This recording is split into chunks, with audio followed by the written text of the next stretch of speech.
to your body was painful. Yeah, because Now, it was done under the impact of a fall. do you think you left your body as a because I think about people like say people fall, somebody falling over a cliff. I feel like a lot of those people leave their bodies before they hit the ground because they already know, the bottom, that they're gonna die, and so they exit out. We kind of think they might have had a lot of pain, but it might just be the vessel that gets, that the fact that you see imminent death, or did your body see that you're going to hit face first? Death never came into the equation, to my understanding, at that time. Oh, but is that possible that was the reason of the separation? No, I think that the reason for the separation is that I wasn't aware of how spiritually connected I was to the physical. I didn't identify enough with the body to bond properly with the physical form. So the euphoria of the jump gave me the awareness of the higher consciousness self that's able to see the lower vibrational self. So I just believe that I zoomed out perceptually to my higher consciousness in order to review what I was doing at the time as a means of trying to comprehend the body and spirit being projected into the body. And that was like, they didn't have this term in science until recently in epigenetics. Epigenetics gives you the understanding of how the spirit is projected into the body. So epigenetics and the remote position of where the spirit is projecting from into the body becomes the understanding that matches the experience. Right? So they say hindsight is 20/20. Like a lot of the stuff about like the imposters on the land that don't belong here, the society not running how we used to do it in ancient times, that's genetic memory. That's from past life recall. Like I can go back in my mind and I'll be right back in New Orleans in the nightlife in 1901. Right? And I can remember conversations I had with people. But when you tell people this, the first thing come to their mind is he's going through a schizoid episode. He's losing his mind. Right? But if you're not psychic or not aware of your psychic talent and how to use it, psychic experience sounds irrational to a rational mind. Mm-hmm. And that's why they call it the intoxication of the sages, or the madness of the adepts. When you go through this acute awareness that the average person can't assimilate from their perception of consciousness. So you trying to explain quantum physics to a 3-year-old that haven't even learned the alphabet yet. It's very difficult, but it's not impossible. Excuse me. Have we been dumbed down and deliberately dumbed down? I know we have, but deliberately disconnected from our higher self and had that replaced by saviors and things that we need to look externally to. The savior complexes, the God complexes, looking outside of yourself for divinity prevents you from looking inside for the inner glow, the inner divinity. Like the last dragon finally realizing he the master at the point of his own destruction. Right? At that point, when he realized he's at his life's end, that's when they say in the mystery system, it said like this: he who dies yet lives finds eternal life, because you find the secret of life. And the secret of life is that it ain't no secret, you're just supposed to live it. Soon as you start trying to micromanage everybody else's life, you can't live your own life. You live in the micromanager's job of being an agent in the matrix. The dumbing down was done to us through the same principles of AA.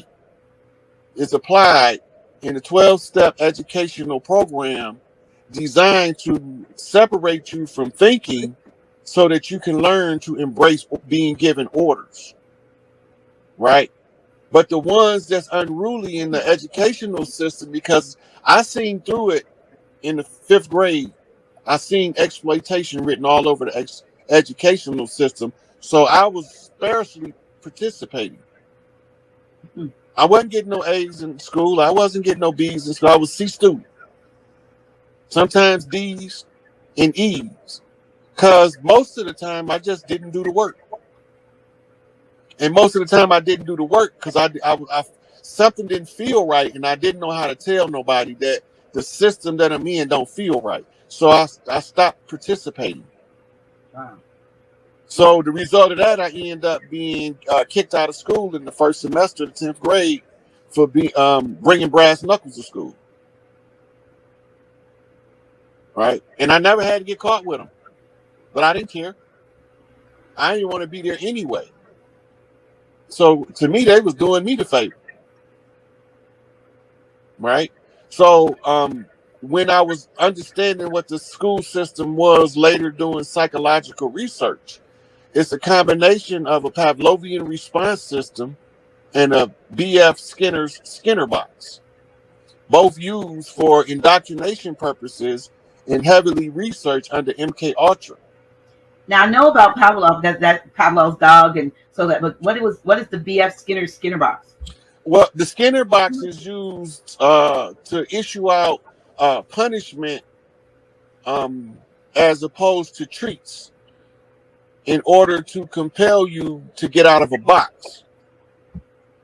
The punishment is the erroneous teaching pattern of the educator.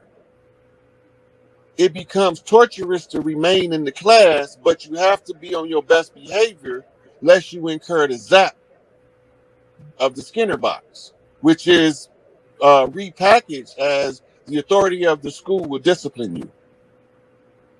Right? So the good teachers is the ones that the class always goes by too fast and you actually learn something. Their teaching career is going to be short. Mm-hmm.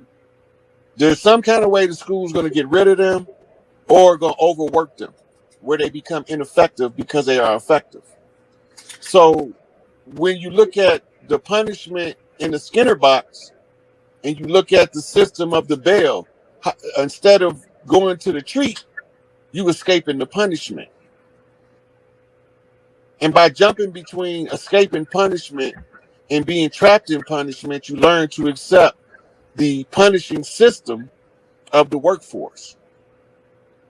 So that's in other words, okay, training. That is the conditioning. I'm sorry, conditioning for the next. I'm being careful about what I say because I was thinking about the last 2 years that became conditioning for the next. But we're gonna go into that right now. But it was a if you will, a preamble or prelude to what now you've been indoctrinated into that, so that now we'll be able to take more of your energy, more of your currency that you spoke of in between now and whenever your life ends.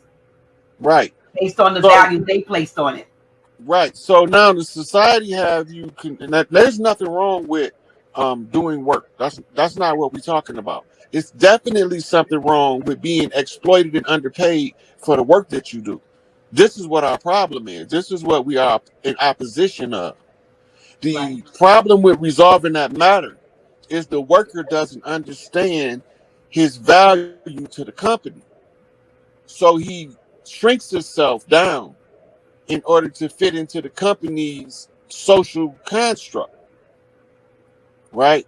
So when GM was going through negotiations with the UAW a few years ago, I tried to inform the worker on how to defend themselves because they were sold out at the highest levels of the union.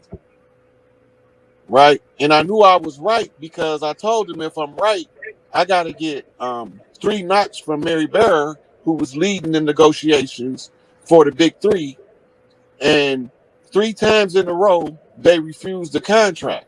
The reason being is the UAW never offered a contract to be negotiated on to the company, but instead asked the company what did they want to give the worker. And this is back to standard operating procedure, business as usual. But the CEOs of the Big Three, our people picked them. in order for the worker to be able to be properly compensated for his labor. But the people are still so naive that they won't ask for their value, and so they still continue to get exploited and underpaid for their work. Now the economy is making it where even if they start asking for what they're worth now, your money is still not going to go as far as it should because the inflation. Everything is going up, but ain't nobody wages going up, right? And the whole minimum wage hike is designed to shortstop the high wage makers. So before, minimum wage was $1.25, a good $20 hour job was a good ass job. But now you got minimum wages in some place high as $14 an hour. Mm-hmm. And a $20 hour job is barely over the poverty line. That's insane exploitation of the people. And my mama used to tell me this over and over again: you can't throw people away like trash, baby. She said everybody should get what they owe, good, bad, or indifferent. These are repeated statements that she used to make. Now, as a child, I was trying to understand why my mama keeps saying this over and over, right? So it made me pay attention to the things that she repeat more than probably my siblings. And they became part of who I am, right? She used to say, baby, ain't nobody better than you, but just remember, you ain't better than nobody else, right? Ain't no big eyes or no little U's in family, right? So everybody got a part to play, and everybody can't play your part. I don't know what the hell that means, but it sounds like she's giving me something to do that can't nobody else in the family do. I don't know what it is, though, but she keep telling me this repeatedly to drill it into my character because I'm always curious. I always ask a lot of questions, and I don't ask the same questions as the other children in my age group. So they used to call me weird. You know, the little weird kid, the little quiet boy, that little nappy head of MF, stuff like that. And I ain't like, what is this all about? Because I don't feel like none of that. What y'all saying ain't got nothing to do with me. Running into the field when they disappear in the Bermuda Triangle. Mm. So you said the glass pyramid. What's that now? Say it again. What you gotta explain that. What's that? It's a giant pyramid that looked like it's made out of glass. And where's this? In the Bermuda Triangle. What, in the water? It's pictures of it online. Oh yeah. Okay, I gotta check that out. Go pull it up. Let me see. Pull up glass pyramid, Bermuda Triangle.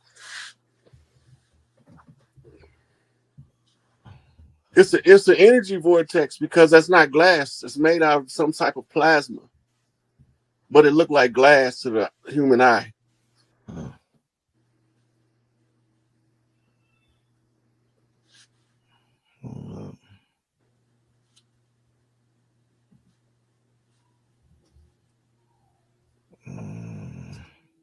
As soon as you see it, it's going to be unmistakable. You're going to know exactly what I'm talking about.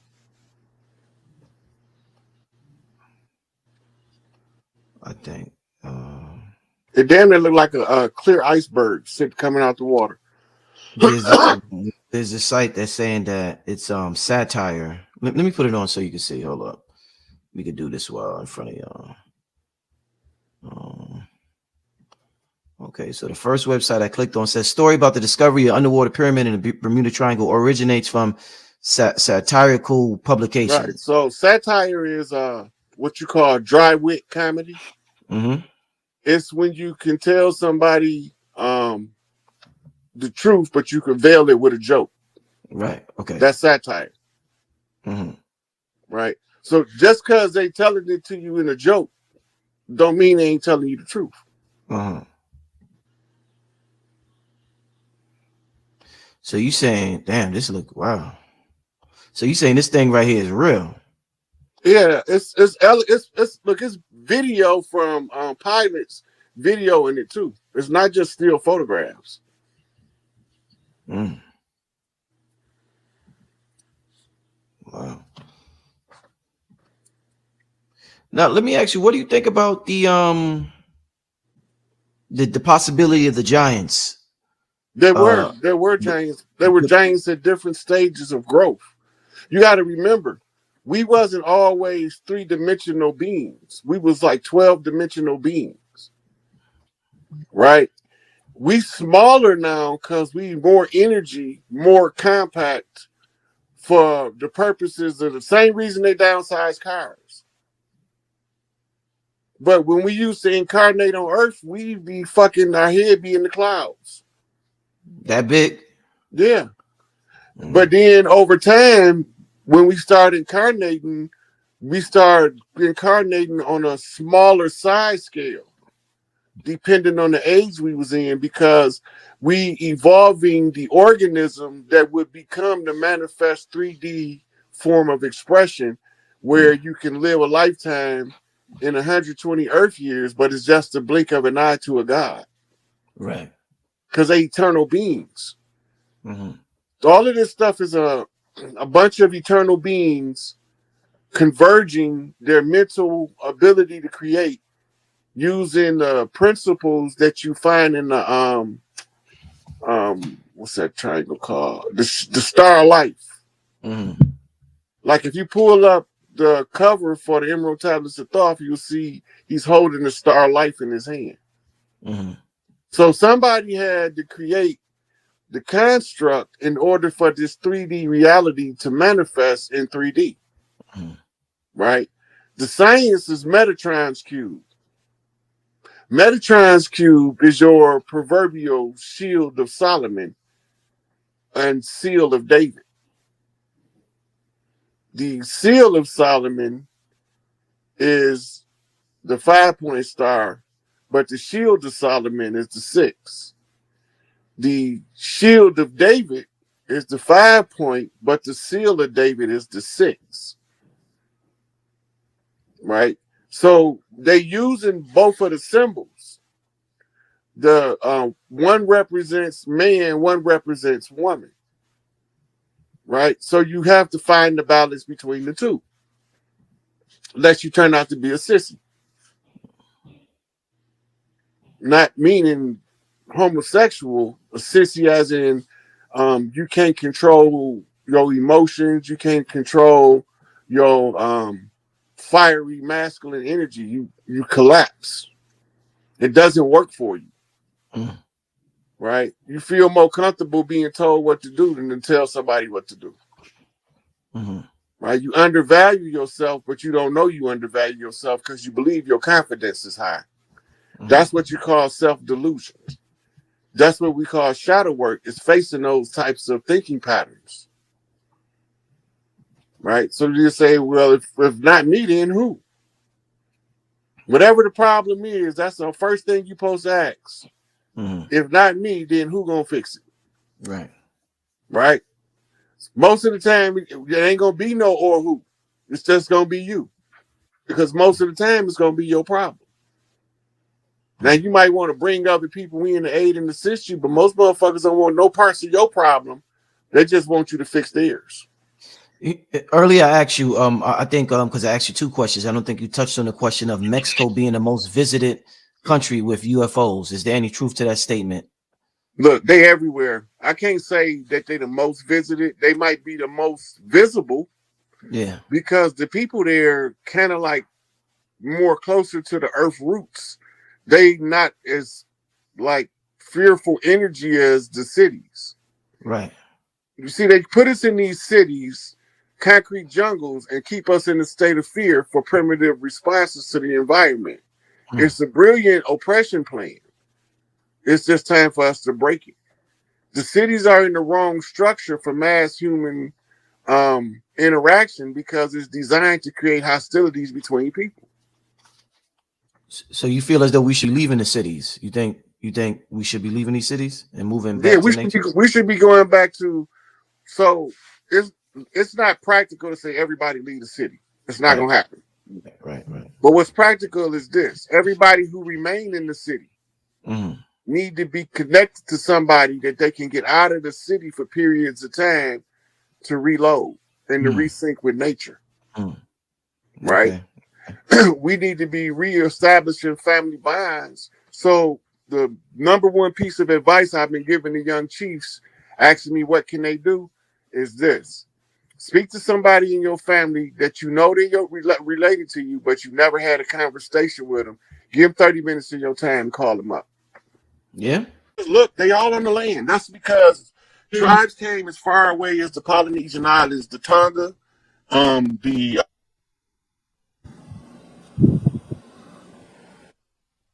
islands from Alaska, right? So every tribe sent somebody. That's why the majority of the people is condensed in that part of the land. We don't like to live on top of each other like Right.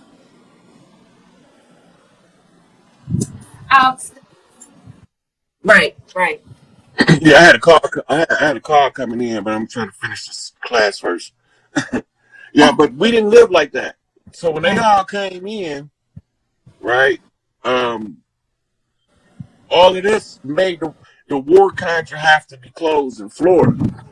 The irony of it is the bookman had reached out to me. I didn't know it was him. I couldn't see him unless the priestess who officiated showed me who it was. The priestess who sacrificed live in Florida. The bookman is in Florida, right? I heard you say that. Tucson is making he's closer to Florida than he was born in Chicago, right? Wow. That's crazy because they say Chicago was settled by a Haitian named Jean Baptiste du Sable, right? Which means John the Black Baptist in English. But Chicago been a metropolis for us. So they knew that's not a new city. New York not new. The metropolises of aged old times and the energy centers, all of the major cities. Right? So when they all down there now to close the conjure, and I couldn't see the bookman until I seen the priestess who flipped the bookman. And I was like, holy shit. I was reading the lapis lazuli piece he sent me, right? And it was something that I couldn't see, and I didn't know what it was. But as soon as she flipped them to me, I looked at it and immediately know what it was. Right? So that changes everything. So they begin the closing of the contract, right? When he adjourned the court in the matter of Toussaint Louverture in the Haitian Revolution, right? He's the one who officiated as the high priest over the ceremony. So he has to be the one to close it. Everybody who opened the conjure, they had to come close it. Wow. Okay. So that's good. So we can be anticipating a shift. For some of us, should be able to feel this shift happening starting Tuesdays, what you're saying, correct?